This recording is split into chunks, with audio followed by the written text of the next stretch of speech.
The 1-second movement that saves lives, a silent warning hidden in your hands. You are about to learn the 1-second movement that has saved countless lives in Japan, yet remains virtually unknown to most of the world. If you or someone you love is over 60, you need to stop everything and listen, because what you don't know about your own hands could literally cost you everything: your independence, your speech, even your life. This secret is hidden in plain sight, revealed not in a high-tech hospital scanner, but in a subtle delay between thought and action, and it often begins in the middle of a perfectly normal morning.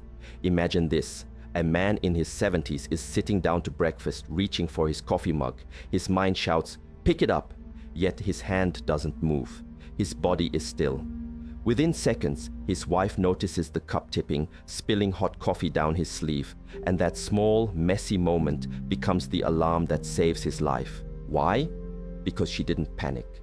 Just weeks before, she had learned one simple, almost invisible movement that allowed her to recognize the silent crisis unfolding, call for help, and act before the precious, golden hour for stroke treatment ran out. I'm Dr. Howard Tucker, and I've spent my career studying the aging brain and what keeps it sharp. But nothing, and I mean nothing, matters more than what happens in the first minute of a stroke. Today, we're uncovering the extraordinary truth. Most people think strokes strike out of nowhere, but in fact, the body often gives a quiet warning, a tremor, a pause, a delay between thought and movement that begins right in your hands. When you know how to spot and test it, you can recognize a stroke before it steals your time and future. Chapter 1. Why the hands are the window to your brain's health. Most people associate hand changes with arthritis, stiffness, or simply getting older. But neurologists understand a profound truth. The hand is actually a direct and sensitive window into the brain. Every movement your hand makes, from gripping a coffee cup to the intricate action of buttoning a shirt, originates in the motor cortex of your brain. When a stroke begins, this vital connection, the neural pathway between your brain and your hand, is one of the very first to falter. It's almost like a short circuit. The brain sends the signal, but the message gets lost or muffled along the way. This is fascinating because it means the earliest signs of a stroke might not start with the dramatic, telltale signs like slurred speech or a drooping cheek, but with something as subtle as a tiny hesitation in the hand. In fact, studies from the National Institute of Neurological Disorders have shown that micro delays in finger movement can appear up to an hour before a stroke becomes full-blown. The tragedy is that most people ignore these subtle shifts because they seem so harmless. A dropped pen, a missed buttonhole, or a sudden fleeting feeling that one hand is lazy or clumsy for a moment. But that is the brain whispering for help. When a hand feels weak or awkward, it's not always simple fatigue or age. It could be a vascular issue interrupting the critical blood flow to the motor neurons that control fine movement. Think of your brain like a city where blood vessels are the highways and neurons are the cars carrying messages. When a clot blocks even one small lane, traffic slows down. You don't feel the whole body stop, only a delay at one small intersection, the hand. This is why neurologists often ask patients to raise both arms or squeeze their fingers during an exam. If one hand lags or performs differently even by a second, it provides a crucial and immediate clue about where the blockage might be. This hand movement test we are about to explain is not just a reflex check, it is a conversation with your brain asking, "Are my neural highways clear?" If the signal comes back delayed, that is your immediate cue to act.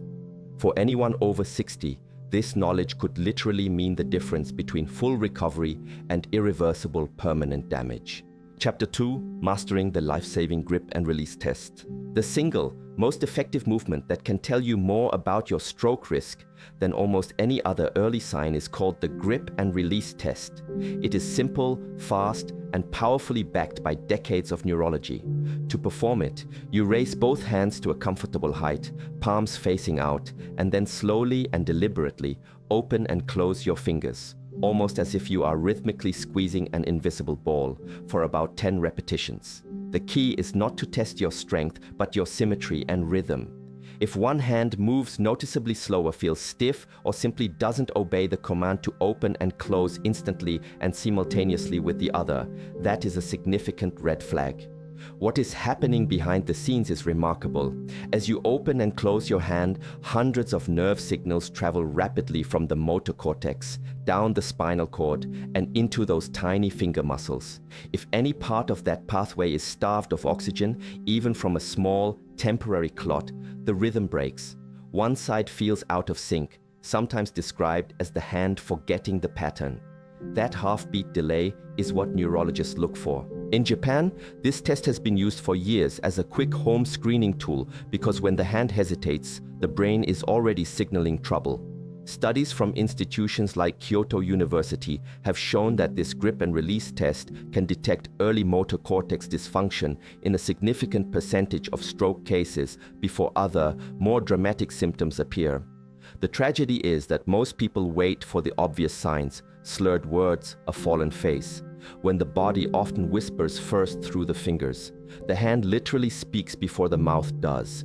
That's why you must never ignore a stubborn button, a mug that slips, or the sudden strange feeling that one hand just isn't listening. It doesn't always mean a stroke is happening, but it is a signal that demands immediate attention. If you notice a lag while performing this test, you must stop, sit down, and act fast. Call emergency services immediately. The window for stroke treatment, the golden hour, can make the difference between recovery and permanent loss. This is more than a test. It's a lifeline, a simple 30-second check you can do anywhere. Chapter 3, Prevention: How this movement rewires and protects your brain. The beauty of the grip and release test isn't just in early detection, it's also in powerful long-term stimulation. Every time you open and close your hand with intention, you are sending a stream of powerful sensory feedback directly to your brain. That consistent rhythmic feedback keeps the motor cortex active, maintains the neural pathway's sharpness, and encourages the blood vessels supplying those areas to stay open and flexible. Think of it as specialized preventative exercise for your brain's delicate wiring. When you move the hand rhythmically, you increase blood flow through the major arteries of the arm, which improves oxygen delivery to the motor neurons that control coordination and reflexes.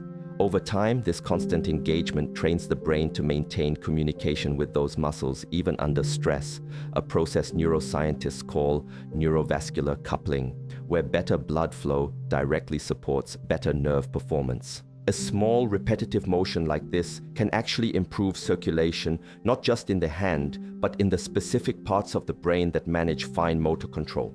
Studies from the Journal of Cerebral Blood Flow and Metabolism show that even 2 minutes of rhythmic hand movement can increase oxygenation in the motor cortex by up to 15%. For an aging brain, that small percentage is enormous. It means neurons stay alive, responsive, and less likely to deteriorate under vascular stress. This is precisely why seniors who keep their hands active through hobbies like knitting, playing the piano, or detailed gardening tend to maintain sharper reflexes and clearer thinking. These activities force both sides of the brain to communicate constantly through the corpus callosum, the main bridge between hemispheres. The more balanced your hand movements are, the more synchronized your brain remains, protecting against cognitive decline, motor slowness, and even some forms of depression. It is incredible to think that the same motion that could save your life during an emergency might also be slowing the aging process in your entire nervous system. Chapter 4, Consistency and Caution: The Deadly Mistakes Seniors Overlook. If this movement is so simple, why does the risk of stroke remain so high? The first mistake seniors make, and perhaps the deadliest, is thinking that small changes don't matter. Many older adults notice their fingers fumbling with buttons, keys slipping, or their handwriting looking suddenly strange, and they immediately dismiss it as normal aging. The truth is, strokes rarely arrive unannounced. They whisper first. Ignoring that whisper is what costs time, and time is brain. The second critical mistake is waiting for pain. A stroke, unlike many other medical emergencies, often doesn't hurt, it confuses. You might feel dizzy, weak, or strangely detached from your own body, and the hand might not obey, yet there is no physical ache to warn you. Seniors often wait for pain as confirmation something is seriously wrong, but by then, the golden opportunity to intervene is gone. Lack of pain is not safety, it's danger in silence. The third mistake is testing too aggressively. This is not strength training, it is observation. The movement must be gentle, rhythmic, and controlled. You are listening to your body, not forcing it. Finally, skipping the movement on good days is a crucial error. The purpose isn't to fix what's broken, but to consistently maintain what's working, keeping the brain-hand connection sharp. We recommend making this movement a daily routine, twice a day. Once in the morning when the body is waking up and circulation can be sluggish, and once in the evening when the blood begins to pool in the extremities. This twice daily practice is a reset for both your hands and your brain. There are also 3 specific warning signs from the hands that you should never, ever ignore. Firstly, if the hand suddenly feels heavy or foreign, as if it doesn't belong to you. Secondly, if fine coordination, like picking up a coin or signing your name, suddenly feels awkward or impossible. And thirdly, if one hand cools noticeably compared to the other, that is a sign of circulation slowing, not just temperature. These are micro clues, but they are early alarms. If you notice any of these, especially combined with sudden confusion, slurred speech, or a tilted smile, it is time to call emergency services immediately. Don't wait for it to pass. Strokes often tease the body before they strike, and recognizing that tease is what saves lives. The real mistake isn't missing the signs, it's doubting them. Doubt is the most dangerous delay of all. Conclusion: your health is literally in your hands. This conversation reveals a profound truth. The hands are storytellers. They record every tremor, every delay, every flicker of communication between the brain and the body. And when that dialogue changes, it's not random. It's a message. The key is to listen before that message turns into a crisis. We've spent decades teaching people to check their blood pressure or cholesterol, but almost no one checks how their hands respond to their own thoughts. Yet, the hands are where thought becomes action. When that bridge weakens, the body hesitates, and hesitation is the earliest sign of neurological distress. If you can catch that moment, you can rewrite the entire outcome of your health. This simple movement, lifting, closing, observing, is the key to protecting your independence. It's not just about avoiding a stroke, it's about maintaining trust in your body, confidence in your reactions, and calm in an emergency. Those seconds of daily awareness could save your mobility, your speech, and even your life. You are not being given fear today, you are being given agency, a sense that your health is literally in your own hands. The body never stops communicating. We simply need to keep the conversation alive. Movement is how the body says, "I'm still here." When we respond with attention instead of panic, healing begins long before disease ever fully arrives. So, if you take just one thing from today, let it be this. Test your hands, trust your instincts, and never dismiss a small sign. That tiny pause, that missed grip, it could be your brain asking for help. Stay observant, stay active, and keep this knowledge close. Because sometimes the difference between tragedy and recovery isn't luck, it's simply awareness. Strength isn't how hard you squeeze, it's how quickly you respond. Prevention, recharging your neural circuits through movement. The immense power of the grip and release test goes far beyond emergency detection.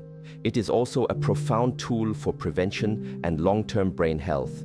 The beauty of this simple exercise lies in its effect on neurological stimulation. Every time you open and close your hand with intention and rhythm, you are flooding your brain with powerful sensory feedback. This consistent, rhythmic feedback keeps your motor cortex, the brain area responsible for movement, active, the neural pathways sharp, and the vital blood vessels supplying those areas open and flexible. Think of this daily practice as exercise for your brain's intricate wiring, a kind of constant, low-level tune-up. By moving the hand rhythmically, you increase blood flow through the main arteries, directly improving oxygen delivery to the motor neurons that control your coordination and reflexes. Over time, this constant engagement trains the brain to maintain robust communication with those muscles, even under the stress of aging, a phenomenon neuroscientists call neurovascular coupling. where better blood flow directly supports improved nerve performance. This explains why a small, repetitive motion can actually improve circulation not just in the hand, but deep within the parts of the brain that manage fine motor control. Studies published in key journals have demonstrated that even 2 minutes of rhythmic hand movement can increase oxygenation in the motor cortex by a measurable margin, a huge gain for an aging brain that helps neurons stay responsive, alive, and resistant to deterioration. This is why seniors who keep their hands consistently active through things like knitting, playing the piano, or gardening often maintain sharper reflexes and clearer thinking. Those activities force both sides of the brain to communicate continuously. The more synchronized your hand movements are, the more synchronized your brain remains. And that synchronization is a potent defense against cognitive decline and motor slowness. This simple daily ritual is truly an act of empowerment, giving you confidence and control over your body's most crucial communication lines. Deadly delays, the warning signs you must never ignore. While the daily practice of the grip and release test is critical for maintenance, it is equally important to understand the most dangerous mistakes seniors make when it comes to recognizing a developing stroke. The first mistake is thinking that small changes don't matter, dismissing a sudden clumsiness with buttons, keys, or handwriting as just normal aging. Strokes rarely arrive unannounced. They whisper first, and ignoring that whisper is what costs time. And time in a stroke is literally brain tissue. The second fatal mistake is waiting for pain. A stroke is often painless. It doesn't hurt, it confuses. You might feel dizzy, weak, or strangely detached, but there is no ache to warn you. Seniors often wait for the confirmation of pain to seek help, but by then, the golden opportunity to intervene may be lost. Lack of pain in this context is not safety. It is danger in silence. The third mistake is testing too aggressively. This is not a strength competition, but an observation. It must be gentle, rhythmic, and controlled. You are listening to your body, not forcing it. Finally, never skip the movement on good days. The purpose is not to fix what is broken, but to maintain what is working. Consistency sharpens the brain-hand connection, while skipping it weakens the vital awareness you need. There are 3 key warning signs, however, that you must never dismiss. 1. If your hand suddenly feels heavy or foreign, as if it doesn't belong to you. 2. If fine coordination, like picking up a coin or signing your name, abruptly feels awkward or impossible. And 3. If one hand cools noticeably compared to the other, indicating a slowing of circulation. These are not minor inconveniences. They are micro clues, early alarms that demand an immediate life-saving response. Do not wait for these signs to pass. Stop, sit, and call emergency services immediately. The real mistake isn't missing the signs, it's doubting them. Trust the signal your body is sending. That hesitation, that fumble, that slight pause is not a lie, and recognizing that tease is what saves lives.